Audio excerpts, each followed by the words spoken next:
guys, ayan. Kain tayo ng ating paklans. Chicken, fried seared chicken. Lasang Max. Wow. After natin sa ating appointment, ayan, kumain tayo ng ating baon. Ang mahal kaya sa labas ng mga ganyang ulam. Isang chicken na maliit at sabihan ng mahal. Pero nakikita tayo sa photo. May binili naman tayo after niya.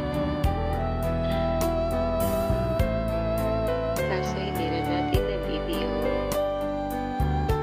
Thank you so much for watching. This is